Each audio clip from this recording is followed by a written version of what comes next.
কম্পিউটারে কাজ করতে গিয়ে বিভিন্ন সময় আমাদের স্ক্রিনশট থেকে অথবা ছবি থেকে টেক্সট কপি করার প্রয়োজন হয়। অর্থাৎ ধরুন কোনো একটি ইমেজ আপনার কাছে রয়েছে, যে ইমেজের ভিতরে কিছু টেক্সট রয়েছে, তো এই টেক্সটগুলো আমরা কি করি, ইমেজটা হয়তো প্রিন্ট দিয়ে ওইটা দেখে দেখে আমরা টেক্সটগুলা কি করি, মাইক্রোসফট ওয়ার্ডে হয়তো লিখি। কিন্তু আজকে আমরা দেখব যে একটি ছবি থেকে কিভাবে খুব সহজেই 5টি পদ্ধতিতে আপনি টেক্সটগুলা খুব সহজেই কপি করে নিতে পারেন কোনো রকম ঝামেলা ছাড়াই, এবং টোটাল বিষয়টা কিন্তু ফ্রি। তো এক্সপার্ট হওয়ার জন্য ভিডিওটি অবশ্যই শেষ পর্যন্ত দেখে নেবেন। এছাড়া আপনি আমাদের চ্যানেলে নতুন হয়ে থাকলে চ্যানেলটি অবশ্যই সাবস্ক্রাইব করে নেবেন, ফলে বিভিন্ন রকম টিউটোরিয়াল পাবেন যেগুলো আপনার বাস্তব জীবনে অনেক উপকারী, সেগুলো অবশ্যই দেখে নেবেন। তো চলুন শুরু করা যাক। তো আমাদের কাছে এরকম একটি স্ক্রিনশট আছে এবং এই স্ক্রিনশটটির ভিতরে কিছু লেখা আছে এবং এই লেখাটি আমার কপি করা প্রয়োজন। তো আমরা যে 5টি পদ্ধতি দেখব, তো প্রথমেই আমরা যে পদ্ধতিটা দেখব সেটা হচ্ছে আমাদের কম্পিউটারের সবারই কিন্তু এই যে মাইক্রোসফট ওয়ার্ড যেমন আছে, দেখেন এই যে মাইক্রোসফট ওয়ার্ড, একইভাবে আমাদের কম্পিউটারে কিন্তু মাইক্রোসফট ওয়াননোট নামে একটি অ্যাপ রয়েছে।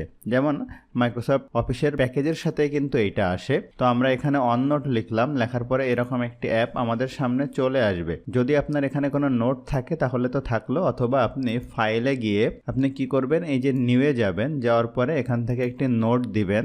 ধরেন যে আপনি নাম দিলেন মাই নিউ নোট, লিখে আপনি ক্রিয়েট নোটবুক দিবেন, তাহলে এরকম একটি নোটপ্যাড আপনার সামনে কিন্তু চলে আসবে। এখন যেটা করবেন, আপনার সেই যে ছবিটা, যেমন ডেস্কটপে এই যে সেই ছবিটা, এই ছবিটার উপরে ক্লিক করে Ctrl+C প্রেস করে আমি কপি করব, করার পরে এখানে Ctrl+V দিয়ে পেস্ট করব। তাহলে দেখেন এই যে ছবিটা চলে আসছে। এখন এটার উপর রাইট বাটন ক্লিক করব, দেখেন কপি টেক্সট ফ্রম পিকচার, এটার উপরে ক্লিক করব, করে এখন আপনি এই লেখাটা যে কোনো জায়গায় কিন্তু পেস্ট করতে পারেন। যেমন আমি মাইক্রোসফট ওয়ার্ডে গেলাম, যাওয়ার পরে Ctrl+V দিলে দেখেন এই লেখাটা এখানে চলে আসছে। আপনি এই লেখাটা এখান থেকে কিন্তু চাইলে আপনার পছন্দ অনুযায়ী ফন্ট চেঞ্জ করে আপনার খুব সহজেই লেখাটা ব্যবহার করতে পারবেন। তো আমাদের 2 নম্বরে যে পদ্ধতিটা রয়েছে সেটা হচ্ছে মাইক্রোসফট ওয়ার্ড ব্যবহার করে আমরা কিভাবে এই লেখাটা এক্সট্রাক্ট করতে পারি। সেক্ষেত্রে আমাদের যেটা করতে হবে, আমি একটি রাইট বাটন ক্লিক করে একটি new Microsoft Word document create করে এটা ওপেন করছি, করে ইনসার্টে যাব, পিকচারে যাব, দিস ডিভাইসে যাব, ছবিটা আমার ডেস্কটপে আছে, এখান থেকে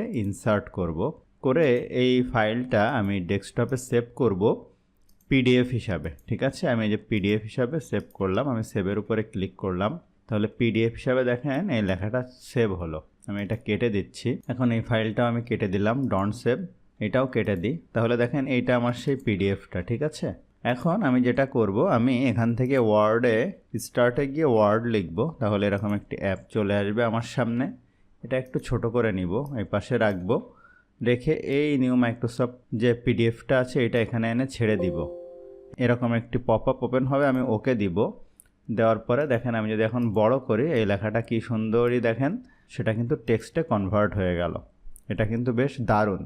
তো আমি এখন এই অপশনটাও কেটে দিচ্ছি, আমরা অন্য আরও একটি পদ্ধতি দেখব। 3 নম্বরে যে পদ্ধতিটা আছে সেটার জন্য আপনাকে গুগল ড্রাইভের সহায়তা নিতে হবে। তো আমি এখানে গিয়ে লিখব drive.google.com, লিখে আমি ইন্টার দিলাম। দেওয়ার পরে আপনার গুগল ড্রাইভটা কিন্তু এখান থেকে ওপেন হবে। হওয়ার পরে আপনি এখান থেকে এই যে নিউয়ে যাবেন, যাওয়ার পরে এখান থেকে ফাইল আপলোডে যাবেন, যাওয়ার পরে ডেস্কটপ থেকে সেই ছবিটা আপনি ওপেন করবেন। করার পরে ছবিটা কিন্তু এখানে আপলোড হবে, এই যে দেখেন এখানটাতে নিচে আপলোড হচ্ছে। তো দেখেন এই যে সেই ছবিটা এখানে চলে আসছে। আমি এটার উপর রাইট বাটন ক্লিক করব, ক্লিক করে ওপেন উইথ গুগল ডক্স এটার উপরে ক্লিক করব।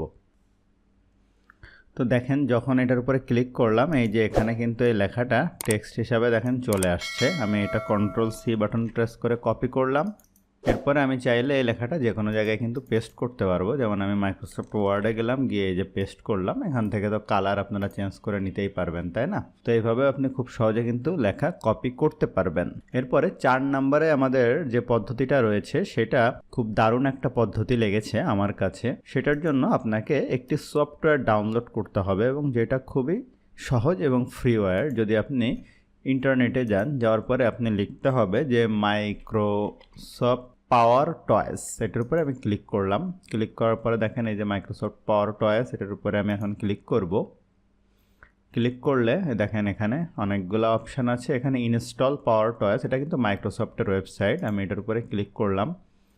ক্লিক করার পরে এখানে আবার যেতে হবে যে ইনস্টল পাওয়ার টয়েস, এটার উপর যদি আমি ক্লিক করি তাহলে এই সফটওয়্যারটা কিন্তু আমার ডাউনলোড হওয়া শুরু করবে। ঠিক আছে, তো ক্লিক করার পরে এরকম একটি ওয়েবসাইট আসবে। আমি প্রথমটায় যে পার ইউজার 64 বিট, এটার উপর ক্লিক করব।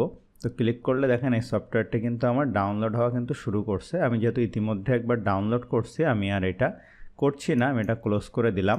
এখন আমি আমার কম্পিউটারে যাই, যাওয়ার পরে এই যে পাওয়ার টয় সেটার উপরে আমরা ক্লিক করব। এটা দেখেন আমার ইনস্টল যেহেতু করা আছে এই জন্য আনইনস্টল বলতেছে। আপনার যদি না থাকে তাহলে জাস্ট ইনস্টল না করা থাকলে এটার উপরে ইনস্টলে ক্লিক করলে সফটওয়্যারটি ইনস্টল হবে, আর কোনো কিছুই করা লাগবে না। এখন আমরা এখানে গিয়ে দেখি পাওয়ার টয়েস লিখে দেখি,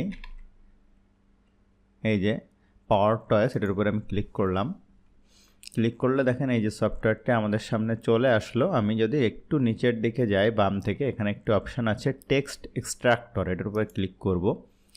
ক্লিক করলে সে বলতেছে যে টেক্সট এক্সট্রাক্ট করার জন্য আপনাকে এই শর্টকাটটি ইউজ করতে হবে, সেটা হচ্ছে স্টার্ট প্লাস শিফট প্লাস টি। তো দেখেন এই সফটওয়্যারটা এখন মিনিমাইজ করি, এটাও আমি মিনিমাইজ বা কেটে দিলাম। এখন আমি এই স্ক্রিনশটটা ওপেন করব সোজা কথায়। করার পরে কম্পিউটার থেকে স্টার্ট প্লাস শিফট প্লাস টি বাটন প্রেস করলে দেখেন যে স্ক্রিনশট নিতে বলছে। তাহলে আমি এই এরিয়াটা যেখানে লেখা আছে সিলেক্ট করব। দেখেন সিলেক্ট করলে অটো এই লেখাটা আমার কিন্তু কপি হয়ে গেছে। এখন আমি যে কোনো জায়গায় গিয়ে এটা পেস্ট করতে পারবো, যেমন মাইক্রোসফট ওয়ার্ডে গেলাম, কন্ট্রোল ভি দিলাম, দেখেন ওই লেখাটা এখানে চলে আসছে। তাহলে কিন্তু এটা দারুণ একটা বিষয় লাগছে, জাস্ট স্ক্রিনশট তুললাম, সে আমাকে এই লেখাটা সহজেই কিন্তু কপি করে নিল এবং যে কোনো জায়গায় আমি পেস্ট করতে পারছি। এরপরে 5 নাম্বার এবং সর্বশেষ যে টুলটি আমাদের রয়েছে সেটা একটি অনলাইন টুল। তো তার জন্য আমাদেরকে একটি ওয়েবসাইটে যেতে হবে। আমি এই ওয়েবসাইটটির লিঙ্ক ভিডিওর ডেসক্রিপশানে দিয়ে দিব। এখানটাতে পেস্ট করলাম, করে আমি ইন্টার দিলাম।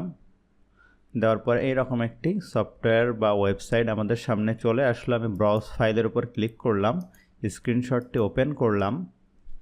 করার পরে আমরা কি করব, এই যে সাবমিটের উপরে ক্লিক করব। I am not a robot দিলাম। দেওয়ার পরে এখানে আবার ক্রসওয়ার্ক যেগুলো আছে এগুলো সিলেক্ট করে দিয়ে আমি যে রোবট না তাকে বোঝাইতে হবে।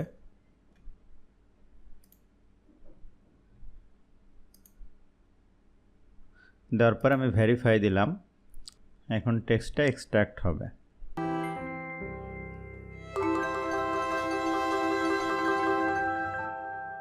তো দেখেন এই টেক্সটটা এক্সট্রাক্ট হয়েছে। আপনি এখান থেকে টেক্সট হিসাবে ডাউনলোড করতে পারেন, কপি করতে পারেন। আমি যদি কপি করি, করার পরে আমি যদি এখানটায় গিয়ে কন্ট্রোল ভি প্রেস করি, দেখেন এই যে পেস্ট হয়ে গেল।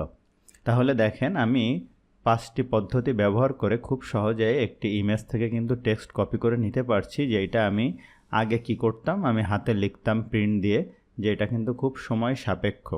তো আশা করছি এই ভিডিওটি আপনাদের বাস্তব জীবনে অনেক কাজে লাগবে এবং অফিসিয়াল জীবনে। তো ভিডিওটি ভালো লাগলে অবশ্যই লাইক করবেন, কেমন লাগলো কমেন্ট করবেন, আপনার বন্ধুদের শেয়ার করতে ভুলবেন না।